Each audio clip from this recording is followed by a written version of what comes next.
नमस्कार, बातों बातों में आपका स्वागत है। कहते हैं कि सब्र का फल बहुत मीठा होता है और इसका सबसे बड़ा उदाहरण है बातों बातों में हमारी आज की मेहमान बेलापुर की एमएलए श्रीमती मंदाताई म्हात्रे। ताई, बहुत बहुत स्वागत आपका बातों बातों में।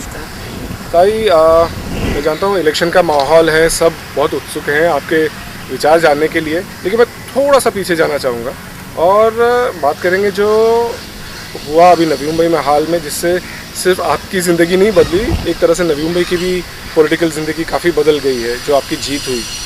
भाई, अब भी ख्वाब जैसा कुछ लग रहा है क्या? नहीं, ऐसा कुछ नहीं लग रहा है, क्योंकि 20 साल तो मैं काम ही कर रही थी, तो मुझे लोगों की सेवा करनी, विकास करना है। उसके लिए मेरी जान तड़पती थी कि अधिकार होना चाहिए, अधिकार नहीं होगा तो कुछ नहीं होता है। एमएलसी में रह चुकी, मगर एमएलसी में बहुत फ़र्क है और विधानसभा में बहुत फ़र्क है, क्योंकि अधिकारी वर्ग जो है, जो काम करते हैं, वो विधानसभा चुन के आए हुए आमदारों का ही, ऐसे वो ध्यान नहीं देते। लोगों के छोटे छोटे प्रश्न होते हैं, बहुत बड़ी समस्या नहीं होती, उसको हल करने के लिए चुन के आना ही जरूरी होता है। ताई, चुन के आप आ गई हैं, अब तो इलेक्शन हो गया है, जीत गई हैं। सच सच बताइए, जब चल रहा था इलेक्शन, कितना % आपको लग रहा था जीत का? मुझे लग रहा था कि मैं जीतूंगी और ज़्यादा वोटों से जीतूंगी, मगर पहले ऐसे था कि यहाँ के जो स्थानिक लीडर थे उनके खिलाफ 14 लोग थे। बाद में जब मेरी जीत नज़दीक जैसे आने लगी, तब वही 14 लोग मेरे खिलाफ हो गए। पहले हमारी दोनों की लड़त थी, मैं और पहले के जो राष्ट्रवादी के आमदार की। बाद में सभी लोग मेरे खिलाफ थे, तो भी मुझे जनता पे विश्वास था कि मुझे लग रहा था कि मैं जहाँ 20 साल काम किया है, ये आप देखिए, ये सब काम मैंने किया हुआ। ये गार्डन इधर कभी नज़र आया था क्या? ये जो रास्ता है, यहाँ की जेटी है, यहाँ की सब सुविधा, यहाँ की स्वच्छता देखिए। यहाँ एक टाइम ऐसा था कि यहाँ पर बहुत गंदगी रहती थी, अभी लोग वॉक को आते हैं, यहाँ बेंच बिठाए हैं, यहाँ गार्डन बनाया है। लोगों की छोटी समस्या है, लोगों को बड़ा ब्रिज नहीं चाहिए, लोगों को बड़ी कुछ समस्या नहीं है।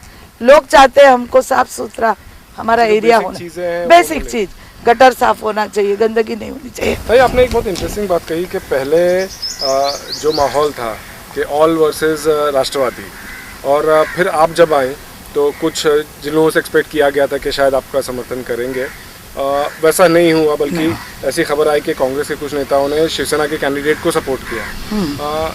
इससे आपको कुछ दुख हुआ कि आपको जिनसे एक्सपेक्टेशन थी, आपको उनसे एक्सपेक्टेशन थी भी नहीं? नहीं, कैसे है, राजनीति में अपन अपने बलबूते पे खड़ा रहना चाहिए। किसी के भरोसे में अगर हम खड़ा रहेंगे तो हम चुन के नहीं आ सकते हैं। मुझे पूरा विश्वास था कि जो मैंने काम किए लोगों के, उस काम का मुझे लोग आकर मिलते थे कि यहाँ चेंज चाहिए, यहाँ परिवर्तन चाहिए, यहाँ विकास होना चाहिए और यहाँ का भ्रष्टाचार मुक्त होना चाहिए। इन मुद्दों को लेकर मैं जब आगे चली, लोगों ने मुझे धोखा दिया, कांग्रेस वालों ने शिवसेना का काम किया, ओपनली काम किया, और सभी जनता जानती कि वो बताते थे। और मैंने शिवसेना की युति भी 2 दिन पहले टूट गई। लोग कहते थे कि अभी मंदा म्हात्रे भाग जाएगी, अब नहीं खड़ी रहेगी। ऐसा नहीं है, जब तुम्हारे इरादे मजबूत हो, तुम्हें अपने काम पे विश्वास हो, तुम्हें जनता के प्रति विश्वास हो, तो मुझे नहीं लगता है कि चुन के आने में कोई दिक्कत होगी, क्योंकि मुझे पूरी जनता पे, छोटे छोटे लोगों पे विश्वास था। जो छोटे लोग हैं, जिनका काम कोई नहीं कहता है, जिनको मिलते नहीं, लोग टाइम नहीं देते। और आप देखा होगा, मेरे पत्रकार हो गए, मेरा मीडिया से सबसे डायलॉग रहता था। मैंने किसी से डायलॉग कभी बंद नहीं किया, चाहे आम आदमी हो चाहे बड़ा आदमी हो। नहीं, आपको विश्वास था काफ़ी, बट बहुत लोगों ने आपको चांस नहीं दिया। हाँ। जिस दिन काउंटिंग भी हो रही थी, हम लोग भी वहाँ मौजूद थे, आपके बेटे भी नीलेश वहाँ पे थे। शुरुआत से ही पहले तो टफ चलता रहा, कभी कोई आगे, तीनों में से कोई पीछे हो रहा था। फिर एक टाइम आया जब आप काफ़ी पीछे हो गई थी, 4-5 हज़ार वोटों से, 6,000 वोटों से पीछे हो गई थी। तब सबने कहा कि चलो अभी ताई का चल रहा था, अब खत्म। बट मुझे याद है कि मैंने आपके बेटे नीलेश से उस टाइम पे बात किया, मैंने बोला अब तक अच्छा चल रहा था, क्या गड़बड़ हुई? तो उसने मुझे कहा कि जैसे आप थोड़ा सा रुकिए, बेलापुर आने दीजिए, फिर देखो क्या चमत्कार होता है। ये उसके वर्ड्स थे। तो ये चमत्कार क्या था और क्या एक्सपेक्ट कर रहे थे आप लोग? नहीं, देखो, झोपड़पट्टी में वैसे भी लोग, आपको मालूम है कि रात को पैसा लेते और वोट कहीं भी देते, और हमारे जो लोग हैं, जो पढ़े लिखे लोग हैं, वो वोटिंग को उतरते नहीं है। अगर वो उतरते तो चमत्कार अलग होता है। मगर मुझे पूरा विश्वास था कि झोपड़पट्टी से मुझे वोट नहीं मिलेंगे, मगर जो कॉलोनी है, जो टावर है, वहाँ से मुझे वोट मिलेंगे। जो तुरबा और सनपाड़ का एरिया जब आया था तब हाँ। आपके थोड़े और मेरा जो बेलापुर गांव था, दिवाला था, शाहबाद था, उसके बाद अगरोली था, सीबीडी मेरा एरिया था जहाँ मैं 28 साल रह चुकी हूँ। तो मुझे विश्वास था कि ये एरिया से मुझे काफ़ी वोट मिलेगा। जब एनआरए चालू हो गया अपना, तब 6000 वोट कहाँ गए इनके खत्म हुए पता नहीं चले। और हर बूथ पे मुझे 2000-3000 का लीड मिला है और इनको 50-100 मिले बूथ पर। और हमको पूरा विश्वास था, हमारी पूरी स्टडी थी कि हमको वोट कहाँ से मिलेंगे। और हमने जहाँ जहाँ काम किया वाशी में, वाशी के लोगों ने मुझे बैलेंस में रखा लास्ट तक, ऊपर नीचे पहला दूसरा तीसरा, पहला दूसरा तीसरा। और वाशी वालों को काफ़ी समर्थ मिला। वाशी में जो मैंने काम किए, जेटी के काम किए, गार्डन के काम किए, वाशी में काफ़ी सारा एपीएसआई का प्रश्न होगा, वो छूटा नहीं था, मगर शुरू से मैं प्रयास एपीएसआई के लिए, अढ़ाई एपीएसआई के लिए एमएलसीसी तब से कर रही थी। लोगों का फ्री होल्ड घर होना चाहिए, ऐसे बहुत सारे मुद्दे जो वाशी वालों के लिए थे। और ये जो जीत हुई आपकी उस टाइम पे, जैसा लोकसभा से जो शुरू हुई थी, कहा जा रहा था कि बीजेपी की एक बहुत बड़ी वेव है, लाट है। कुछ लोगों ने कहा कि जो ताई जीती हैं ये ताई की वजह से नहीं है, बीजेपी की लाट है। बट वो फैक्ट है कि जैसे आपने कहा बेलापुर वगैरह जैसे एरियाज़ आए, यहाँ पे तो आपको अच्छे से पहचानते थे और वहाँ पे आपको, और पॉलिटिकली सेंसिटिव एरिया है जो लोग अवेयर हैं, यहाँ पर भी आपको वोट मिले। आप इसमें बीजेपी के वेव को और अपने प्रभाव को कितना वेटेज देंगे इस चीज़? नहीं, देखिए ऐसे है कि मोदी जी जैसे एक सक्षम नेतृत्व इस देश को मिला है।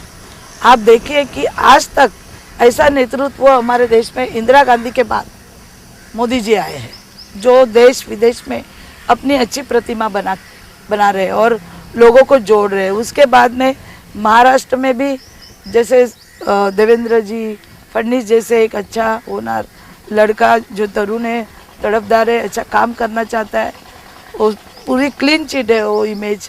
ऐसा लोग जब आते हैं तो कुछ ना कुछ बदलाव होते रहता है। मुझे पता था, आज भी मुझे लोग एक्सेप्ट नहीं कर रहे कि मैं आमदार बनी हूँ।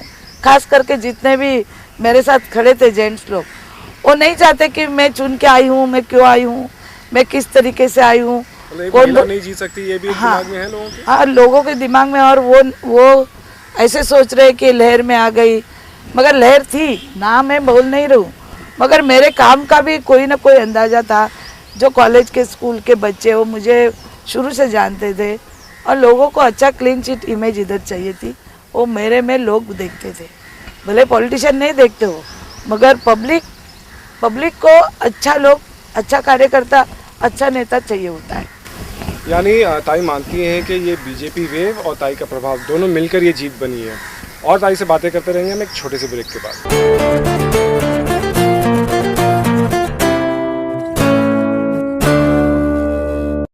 MCHI Navi Mumbai and Raigad Property Expo 2015 for Smart City Navi Mumbai from 10 to the 13th of April at Sitco Exhibition Centre, Vashi, Navi Mumbai. MCHI Navi Mumbai and Raigad Property Expo 2015 for Smart City Navi Mumbai from 10 to the 13th of April at Sitco Exhibition Centre, Vashi, Navi Mumbai. देश और दुनिया की खबर तो रखते हैं, पर क्या आपके शहर की खबर है आपको? देश और दुनिया की नहीं, आपके शहर की आवाज, नवी मुंबई आवाज।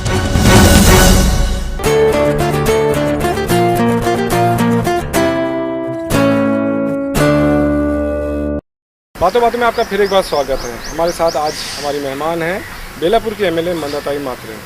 ताई, जीत तो लिया आपने, अब एक दूसरा पड़ाव की तरफ बढ़ रहे हैं और बहुत इंटरेस्टिंग है कि एक टाइम था जब आपके बेटे को कॉरपोरेशन की टिकट नहीं दी गई थी और आज आप डिसाइड कर रही हैं कि टिकट किसको मिले या ना मिले। सबसे पहले मैं आऊँगा जो ये अलायंस हुआ है शिवसेना के साथ, इसको आप किस तरह से देखते हैं? अभी अलायंस तो हुआ है, उसको हम देख रहे हैं कि किसी भी तरह से शिवसेना और बीजेपी की सीट ज़्यादा से ज़्यादा चुन कर आना चाहिए। अगर सत्ता आएगी तो ही आके अच्छा काम बनेगा, वरना त्रिशंकु हो जाएगी तो काम बनना बहुत मुश्किल होगा और यहाँ का विकास जो है वो विकास नहीं होगा, ऐसे मैं मानती हूँ। इसके लिए ज़्यादा मेहनत करके हम लोग ज़्यादा से ज़्यादा बीजेपी शिवसेना की सीट लाने के लिए काम कर रहे हैं। भाई शुरुआत में ऊपर स्टेट लीडरशिप से जिस तरह के इंस्ट्रक्शंस आए कि आप यूटी कर लीजिए, पर यहाँ पे नवी मुंबई लोकल लेवल पे ये नहीं दिखाई दे रहा था कि शिवसेना वाले चाहे हों या आप लोग बहुत ज़्यादा इंटरेस्टेड नहीं थे यूटी। हाँ, युति होने से क्या होता है, कार्यकर्ता को हम न्याय नहीं दे सकते। पार्टी यहाँ पर नई बनी है, मैं नई चुन कर आई हूँ, लोगों की काफ़ी अपेक्षा है कार्यकर्ता की कि हम खड़े रहेंगे, चुन के आएंगे। तो अगर 110 सीट पे लड़ते थे तो कार्यकर्ता को न्याय मिलता था, मगर वैसे हुआ नहीं। तो अभी जो सीट मिली है उसके अंदर हम ज़्यादा से ज़्यादा काम करके चुन के लाने का प्रयास करेंगे। आपको ये भी लगता है कि अगर युति नहीं होती तो बीजेपी को शायद और सीट्स मिलती? 100% की अगर युति नहीं होती थी तो 111 में अगर हम लोग लड़ते थे तो कम से कम 30-40 सीट हमारी जीत होती थी। ये तो आज भी सबको पता है कि बहुत सारी सीट हमारी चली गई युति में। जो मुझे 1 नंबर वोट NRA में, सनपाड़ा में जो मिला है, गांव-गांव में मिला है, तो वो वोट जो मिले हैं उस वोट के हिसाब से वहाँ हमको सीट नहीं मिली, तो काफ़ी सीट पर हमारे परिणाम। तो ऐसी सीट्स आपने जाने क्यों दिया? थोड़ी और लड़ेंगे नहीं? लड़ी ना, लड़ने के लिए तो मैं हमेशा तैयार रहती हूँ। कितना लोग से लड़ने का कितने दिन लड़ने का, वो भी ठीक है, आपने कॉम्प्रोमाइज़ कर लिया, पर आपके पार्टी के भी काफ़ी लोग नाराज़ हो गए इस बात से। हाँ, दोनों पार्टी के लोग नाराज़ है। कार्यकर्ता को न्याय मिलना चाहिए ऐसा मैं मानती हूँ, क्योंकि जब कार्यकर्ता ही बड़ा होता है तो नेता बनता है। कार्यकर्ता दुखी होगा तो नेता नहीं बन सकता, क्योंकि अपने झंडे पोस्टर लेके कार्यकर्ता ही घूमते रहते। तो कार्यकर्ता को न्याय मिलना चाहिए ऐसे मैं मानती हूँ। पर काफ़ी लोगों ने कुछ इंडिपेंडेंट भर रहे हैं, कुछ इल्ज़ाम लगा रहे हैं, ऐसे लोगों को आप क्या बोलोगे? नहीं, काफ़ी लोग इंडिपेंडेंट भर रहे हैं, तो मैं चाहती हूँ हम लोग आज दोपहर को हम लोग बैठने वाले 3 बजे, शिवसेना के कई नेता और हम लोग बैठकर जहाँ जहाँ इंडिपेंडेंट है उनको बिठाने की कोशिश करेंगे और उनको समझा के अगर कुछ नई पोस्ट है तो हम देने के प्रयास करेंगे। अक्सर देखा गया कि दूसरी पार्टी से अगर कोई अपनी पार्टी में आया है तो बाकी सब लोगों ने उनको फौरन सीट दी है। आपके यहाँ ऐसे नहीं हुआ? जैसे संगीता सुतार वगैरह जैसा लोग आए, लोग आए, लेकिन उन लोगों को सीट नहीं दी गई है। हाँ। तो क्या ये एक तरह से अन्याय नहीं माना जा रहा है? अन्याय तो हुआ है, अन्याय हुआ है, मगर अभी एक किसी को सीट मिलती 10 लोग मांगते। भाई एक और है कि सीट जैसा आप बोल रहे हैं लिमिटेड है, खास लोगों को ही देना है, लेकिन उसमें ये भी आरोप लगा कि किसी को भी दिया गया है। एक नेहरू में आपके ऐसे भी कैंडिडेट हैं जिन पर क्रिमिनल केस है, मर्डर का केस है, उन्हें भी टिकट दिया गया है। उसके ऊपर कोई क्रिमिनल केस नहीं है, मर्डर केस नहीं है। वो क्या हो गया है, ये राजनीति में क्या होता है, कोई अगर अपने आप से ज़्यादा बढ़ना चाहे तो उसके ऊपर राजनीति स्टंट करके उसके ऊपर केस डाली जाती है। अगर वो जब तक वेरिफिकेशन नहीं होता है तब तक अपन उसको क्रिमिनल नहीं बोल सकते, मर्डर केस में नहीं बोल सकते। कल मुझे टाइम्स ऑफ इंडिया से फ़ोन आया था कि ऐसे ऐसे बात है, मैंने आप उनका बैकग्राउंड निकाल के देखो। कल आप है, अगर आपके ऊपर कोई केस डालता है या मेरे पे डालता है तो हम क्या क्रिमिनल नहीं बनता। अभी मेरे पे भी डाले हैं ना, तो मेरे घर पे डाले हैं, जो माजी आमदार गिर गए उन्होंने मेरे पर 25 करोड़ का केस डाला है, अब नुकसान भरपाई का। तो ऐसे केस राजनीति में राजकीय स्टंट होता है, बदनाम करने का स्टंट होता है, से होते रहते हैं। वो अरेस्ट भी हुए थे?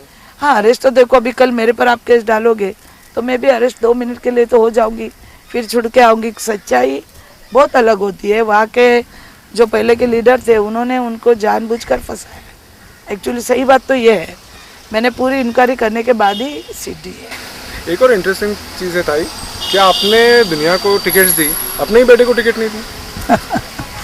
मैं जब भारतीय जनता पार्टी में जब पक्ष प्रवेश किया तब मैंने कहा था कि मैं घरानेशाही नहीं करूंगी और मेरे बेटे को कॉरपोरेशन में टिकट नहीं दूंगी, क्योंकि सर्वसामान्य कार्यकर्ता का एक बेस होता है कि कॉरपोरेशन में जाना, काम करना। और मेरे जैसे MLA भी मेरे बेटे को भी भेजूंगी तो मेरे में और दूसरे में फ़र्क क्या रहेगा। अगर मेरा बेटा चुन के आता था तो मुझे लालच और बढ़ती थी कि नहीं अभी तो चुन के आया, अभी उपमहापौर होना चाहिए, वो स्टैंडिंग चेयरमैन होना चाहिए, कल महापौर होना चाहिए। ये जो लालच है, ये जो स्वार्थ है, ये स्वार्थ नहीं होना चाहिए। और इसीलिए मैंने अपने बेटे को पहले से ही कह दिया था कि अपने को कॉरपोरेशन चुनाव नहीं लड़ना है, हमको सर्वसामान्य लड़के बच्चों को या लेडीज़ को चुन के देना है। ताई बहुत सोच समझ के आप कदम उठा रही हैं, एक एक कदम। पर इसमें एक और अभी जो आया है कि आप ही के नॉर्थ इंडियन सेल के कुछ लोगों ने आरोप लगाया कि भाई नॉर्थ इंडियंस को आप लोगों ने टिकट बिल्कुल नहीं दिया है ना, दिया है, एक आध छोड़ के दिया है, साइड में किया, और जबकि वो बहुत बड़ा वोट बैंक है बीजेपी का। नहीं है ना, दिया अपन पांडे को दिया है दीघा में, और सब जगह भी सीट ही कितनी थी, मेरे को तो खाली 24 सीट मिली इस एरिया के लिए। अभी इस एरिया में हर कास्ट का अगर देखने जाऊं तो 100 सीट चाहिए, फिर इसके लिए 111 सीट होती थी तो हर कास्ट को हम लोग लेके चल सकते। फिर में हमने साउथ इंडियन को देने की कोशिश की है, गुजराती को देने की कोशिश की है, उसके बाद में यूपी वालों बिहार वालों को, एक को अगर टिकट नहीं मिलती वो बोलता है मुझे नहीं मिली करके, पूरा समाज को नहीं मिली, ऐसा नहीं होता है। ये बहुत बड़ा इशू हो रहा है रिबेलियन को, जैसे आप कह रहे हैं कि सीट्स लिमिटेड हैं, लिमिटेड ही दे सकते हैं, तो ऐसे लोगों को आप कुछ समझाने की कोशिश कर रही हैं? समझाने के बाहर होते कई कई लोगों को ऐसा रहता है कि हम ही लीडर है, हम ही कुछ है और हम ही चुन के आ सकते हैं। ऐसा नहीं, जब हम त्याग कर सकते हैं, त्याग की भावना जिसके मन में होती है ना, वो हमेशा आगे जाता है। ये मेरा एक बड़ा उदाहरण है कि मैं 15 साल एनसीपी में काम किया, मगर मैंने कभी ऐसे नहीं सोचा कि आज मैं कहीं निकल जाऊँ, कल निकल जाऊँ। तो त्याग होना बहुत जरूरी होता है राजनीति में, और जब तुम त्याग करोगे तो लॉन्ग लाइफ तुम राजकारण कर सकते हो। आजकल लोगों को टिकट नहीं मिली, मोर्चा, मारझोड़, ऑफिस का कुर्सी तोड़ना, कल आपने देखा होगा बीजेपी कार्यालय में भी यही हुआ और शिवसेना में भी यही हुआ। तो ये प्रतीक है, कार्यकर्ता में जोश आना भी एक अच्छी बात है, ताकि हम समझते हैं कि पार्टी बढ़ रही है, पार्टी में कुछ जोश आ रहा है, तो सबकी इच्छा होती है कुछ न कुछ बनना। पहली बार ऐसा हो रहा है कि बीजेपी पालिका इलेक्शंस में एक कुछ पावर बन के उठ रही है, वरना यहाँ पे तो ढूंढना पड़ता था कैंडिडेट्स के लिए। नहीं, और भी उठती थी, और भी मेरी सीट आती थी, मगर अभी मेरे को दुख हो रहा है कि काफ़ी सीट मेरी जा रही है, क्योंकि जहाँ मैं एक नंबर, जहाँ जिसको 200, एक उदाहरण देती हूँ, जहाँ 64 का, जहाँ विठल मोरे को सिर्फ 400 वोट पड़े, उसके लिए 2001 की ऐसे बहुत है, उसने वो भी वार्ड लिया, बाजू का भी लिया, सबने अपने आदमी, औरत, मर्द, सब बच्चे, बाल बच्चे पूरे घर बार के साथ में खानदान उतारा है। फिर दूसरे को हमको बोलने का क्या अधिकार है कि तुम खानदान शाही, घराने शाही करते हो? पर अपोजिशन ने हमेशा लड़ाई हाँ, की है। नहीं, अपने को अधिकार नहीं होता है। हम अगर सच्चे दिल से चाहते हैं कि इस पालिका को अच्छा नेतृत्व मिलना चाहिए, तो मुझे बताओ, हम भी कांच के घर में रहते हैं, हर लोग अपने अपने कांच के घर में रहते हैं। हम दूसरे को पत्थर मारते हैं तो उनका घर टूटता है, तो कल वो भी पत्थर मारेंगे तो हमारा घर टूटेगा। ये राजनीति में ध्यान में लेना चाहिए। हर घर के 2-2, 3-3 कैंडिडेट है, हमारे ऐसा नहीं है। हमने सबको पहले ही कहा, मेरे से काफ़ी कैंडिडेट निकल गए कि मैंने जब कहा कि मैं 2 सीट नहीं दूंगी, 3 सीट नहीं दूंगी, 1 सीट दूंगी, तो सिंधु नाइक मेरे पास आई थी, बहुत सारे ऐसे कॉरपोरेटर मेरे पास आए थे, मतलब 2 सीट तो मैं नहीं दूंगी, हाँ 1 सीट मांगो आप, मैं जरूर दूंगी। क्योंकि हर कार्यकर्ता को न्याय देना चाहिए, चाहे वो चुन के आए नहीं आए, पर कार्यकर्ता के दिल में एक भावना निर्माण होनी चाहिए कि मुझे न्याय मिला इस पार्टी में। ठीक है, अभी बीजेपी में सीट कम आए, बहुत सारे कमेटी है, कुछ है, उसमें हम कार्यकर्ता को न्याय देंगे। और बहुत अच्छी बात है कि ताई बहुत बेबाक बात कर रही हैं, चाहे वो सीटों को लेकर है या फिर शिवसेना के साथ अलायंस। उम्मीद करते हैं कि अगले सेक्शन में भी ताई इसी तरह बात करती रहेंगी।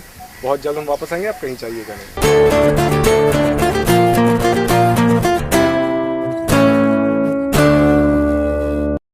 MCHI Navi Mumbai and Raigad Property Expo 2015 for Smart City Navi Mumbai from 10th to the 13th of April at Sitco Exhibition Centre, Vashi, Navi Mumbai. MCHI Navi Mumbai and Raigad Property Expo 2015 for Smart City Navi Mumbai from 10th to the 13th of April at Sitco Exhibition Centre, Vashi, Navi Mumbai.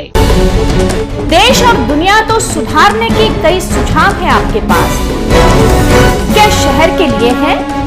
इसीलिए देश और दुनिया की नहीं, बल्कि आपके शहर की आवाज, नवी मुंबई आवाज।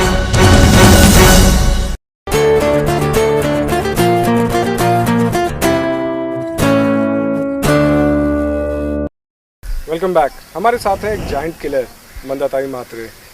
ताई, अलायंस भी हो गया, साफ है कि आप बहुत ज़्यादा खुश भी नहीं है अलायंस से। अब जो बात आ रही है कि इलेक्शन होंगे। आपको पूरी उम्मीद है कि आपकी यूपी जीत कर आएगी। लोगों का मानना है कि ताई के साथ मैनेज करना एक थोड़ा मुश्किल काम है। ताई भड़क जाती हैं, कभी कुछ उल्टा सीधा भी बोल देती हैं। ये कैसे मैनेज करने वाली है? देखो, कभी कभी सच्चाई बात करने से लोगों को अच्छा नहीं लगता है। झूठ बोलना तो मेरी फितरत नहीं है कि आज आपको टिकट दे रही हूँ, कल दे रही हूँ। रोज धक्का खाने का, रोज का लोगों को बोलने का हम काम कर रहे हैं, आप कल आओ, आज परसों आओ, ये मेरी आदत नहीं है। मुझे जो है सच है और सच के साथ मैं चलती हूँ। मैंने आज तक जितने भी काम किए उनको कभी धक्का डबल मेरे घर आने नहीं लगा। चाहे फिर किसका एडमिशन हो, चाहे किसको दवाई चाहिए, चाहे किसका ऑपरेशन हो, मेरे पास दोबारा धक्का खाने को मैं किसको नहीं भेजती हूँ। ताई, लेकिन जो आपकी जो बोली है वो कभी कभी भारी पड़ जाती है। जैसे नहीं, मैं ऐसी हूँ, ऐसी सूट आ गया। नहीं, मैं ऐसी हूँ और ऐसी ही रहूंगी, क्योंकि मैं ऐसी हूँ करके तो जीती। लेकिन फिर ऐसे आपके ऊपर केसेस आते रहेंगे डिफेमेशन के? वो तो आने ही वाले हो। अभी तो सिर्फ मेरे घर पे आए, मेरे पर आए, कल और भी केसेस आएंगे। जैसे अभी आपने कहा मर्डर केस, ये केस, वो केस, वो तो चलते रहने वाला है। उसका ही नाम राजकारण है। ये तो अपोजिशन के साथ है। शिवसेना के भी लोगों का भी कहना है कि भाई ताई से थोड़ा सा संभल के रहना पड़ेगा। इसके बारे में आपका क्या कहना है? जिसको जो लगता है वो सोचे। मैं हूँ ऐसी हूँ। आप मुझे 20 साल से जानते, आपको कभी मैंने कुछ उल्टा कहा क्या? जब मुझे लगता है कि ये बात गलत है, और गलत है, जब गलत बात को कोई नहीं मानते, बोलते हैं ना, कभी कभी सच्चाई ये जो विष के समान होती है, वो विष पीने के लिए लोगों को नहीं होता है। फिर उनको ऐसा लगता है नहीं, अगर मैं कुछ आपको बोलूँ सच्चाई आज कि नहीं आपका कैमरा ठीक से नहीं चलेगा, तो आपको नहीं अच्छा लगेगा। तो सच्चाई से जो जीता है ना, वो किसी के कभी परवाह नहीं करता है। ताई, बहुत अच्छी पॉलिसी है ताई। ताई, मुझे ये बताइए कि अब आगे चल के अगर पालिका के सत्ता हाथ में आती है तो पहले बात तो होगा कि मेयर, डिप्टी मेयर के ऊपर इश्यूज होंगे, जो उसके बारे में आपने अपने पार्टनर शिवसेना वालों से कुछ बात की है कि भाई क्या हो सकता है, आपका मेयर होगा, हमारा डिप्टी मेयर होगा, इस बारे में कुछ? नहीं, बातें कुछ की नहीं है हम लोग ने। फिर भी जिसकी ज़्यादा संख्या होगी उसको सब कुछ मिलने ही वाला है, उसमें कोई दुराई है नहीं। जैसे हमारे वरिष्ठ लोग जो निर्णय लेंगे, उस निर्णय से हमको सहमति होनी चाहिए, क्योंकि फैक्ट यही है, चुन के आना, वो तो सच्चाई है। अगर ये भी मैं बोलूँगी तो लोगों को अच्छा नहीं लगेगा, तो उसके अंदर मैं कुछ नहीं कर सकती। भाई, दूसरी बात ये है कि लोगों का ये कहना है कि भाई जीत के तो आ रही है सब हैं, बट विजन के मामले में क्या ताई ने के पास कुछ विजन है नवी मुंबई का, जिस तरह से डेवलपमेंट हुआ है और आगे लेके जाने के लिए, क्या वो मैच्योरिटी है? उन लोगों को आप क्या कहना चाहेंगे और अपने विजन के बारे में कुछ बताइए। देखिए, अगर मेरे पास विजन नहीं होता था, अगर मैं यहाँ कुछ, अभी आप देख रहे कितने काम मेरे, अगर विजन नहीं होता था तो लोग मुझे चुन के नहीं देते थे। किसी के कहने से कुछ विजन नहीं बनता है। जो मेरे 20 साल के राजनीति में मैंने 50 करोड़ के काम इस एरिया में किए हैं। हॉस्पिटल लाया मैंने, 12 साल उसके लिए मैंने मोर्चे, आंदोलन सत्ता में रहकर किए। कोई सत्ता में रहकर आंदोलन नहीं करता, मैंने किए। और आज भी कहती हूँ मैं, अगर मैं भाजपा पार्टी की आमदार भी हुई, मगर अगर जिधर अन्याय होता है उधर मैं मोर्चा, आंदोलन जरूर निकालूंगी। सत्ता कितनी भी रहने दो, मैं जनता के लिए जीती हूँ, जनता के साथ रहना चाहती हूँ, और जनता ने मुझे आज काम करने का मौका दिया है। विजन तो आने वाले दिन में आपको पता चलेगा। आपको मैंने कहा था कि मैं FSI अढ़ाई ला के दूंगी, मैंने जान की बाजी लगाई 3 महीने में। आप मेरा मोबाइल चेक करो, कितने SMS CM को पीछे ही पड़ गई थी। हाँ, पीछे पड़ी थी। वो बोला बाप रे, इससे तो झंझट निकल। मुझे जब देखते थे, बाप रे मंदाताई आ गए, अभी कुछ FSI का निकालेगी। क्रेडिट को लेके भी इशू हुआ काफी। लेने दो, कोई भी क्रेडिट लेने के लिए काम करना नहीं है, क्रेडिट लेना है। जब तुम लोग 15 साल थे तो तुमने क्यों नहीं ऐसा फॉलोअप किया? तुम्हारे हाथ में क्या नहीं था? तुम MP थे, MLA थे, तुम मंत्री थे, तुम्हारे पास मेयर था, 50 कॉर्पोरेटर थे, सब कुछ तो तुम्हारे पास था। क्या नहीं क्या था? जब तुम उस टाइम नहीं, उसके बाद 20,000 लोग जो आज अनधिकृत घर में रहते, गांव वाले, उनके घर पे हमेशा टांगती तलवार थी कि उनके घर में ये था कि आज सिडको नोटिस भेजेगी, तोड़ना पड़ेगा, कल महानगर पालिका। आज 20,000 लोग रिलीफ हो गए मेरे वजह से। आज उनको 2-2, 3-3 करोड़ का फायदा हो सकता है। घर बनाते तो बड़ी बिल्डिंग बनती है, 3-3, 4-4 फ्लैट मिलेंगे आज के टाइम में, तो तो उनका तो फायदा ही हो गया। भाई मैं आपसे पूछना चाहूँगी कि अरे अभी एलबीटी आपकी मैंने सत्ता किया, है, एलबीटी किया। आपकी सत्ता है, नवी मुंबई के कुछ खास इश्यूज है, जैसे बोले टोल का हो, सरचार्ज का हो, ट्रेन का, इनफैक्ट बीएसटी की भी अभी टोल के लिए मैंने एक प्रेजेंटेशन बनाया है, उसमें गवर्नमेंट को भी नुकसान नहीं होता है और पब्लिक को भी नुकसान नहीं होता है।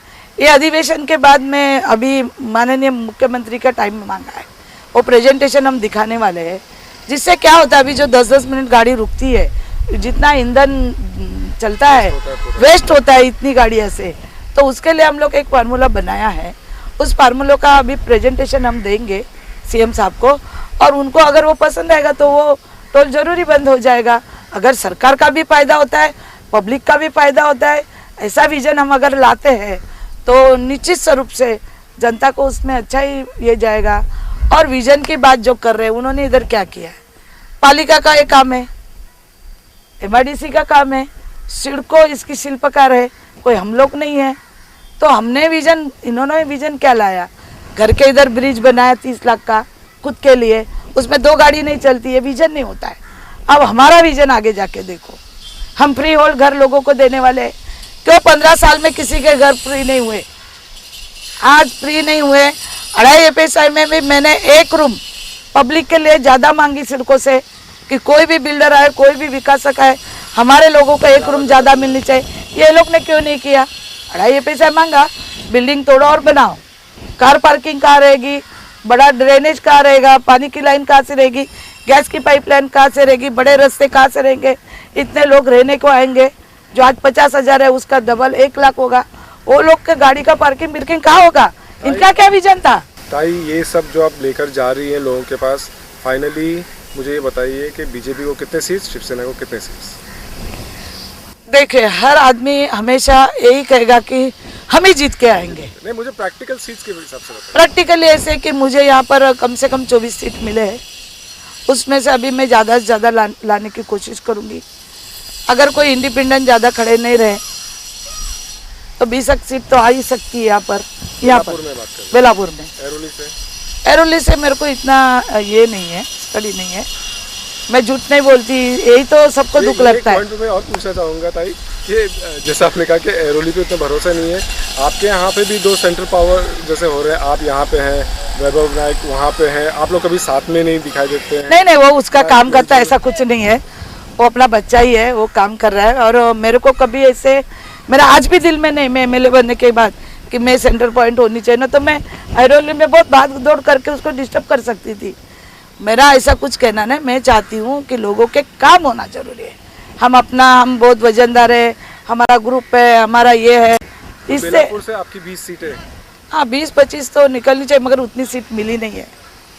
अगर सीट मिलती थी तो यहाँ 28 सीट का मेरा ये था, जीतने के चांस थे। आखिर में बहुत ब्रीफली नवी मुंबई के लोगों को आप क्या कहना चाहेंगे? मैं ब्रीफली नवी मुंबई के लोगों को एक ही विनती करूंगी कि आप साफ सुथरा कॉरपोरेशन चाहते हैं, भ्रष्टाचार मुक्त अगर कॉरपोरेशन चाहते हैं, यहाँ का जो विजन है, जो मैं लेडीज़ को और बच्चों को एक मेक इन इंडिया, एक अच्छा रोजगार लाना चाहती हूँ 20 एकड़ जगह में। मैं यहाँ स्वच्छता देना चाहती हूँ, मैं यहाँ का टैक्स और पानी फ्री देना चाहती हूँ, मीन्स आपको बढ़े नहीं। ये बहुत सारे विजन मेरे पास है, टोल का भी है मेरे पास, अच्छे मुद्दे हैं। जब आपने मुझे इतना विश्वास से जीता है तो और इस कॉरपोरेशन में भी विश्वास रखिए, आपके अच्छे दिन जरूर आएंगे, यही मैं कहूँगी। ताई को पूरा विश्वास है कि अच्छे दिन बहुत जल्द आएंगे। ताई बातों बातों में आने के लिए आपको बहुत बहुत धन्यवाद। ताई तो आज बहुत बेबाक बात करती रही हैं आज के लिए, लेकिन इतना ही। आप अगले एपिसोड तक ज़रूर बातें करते रहिए।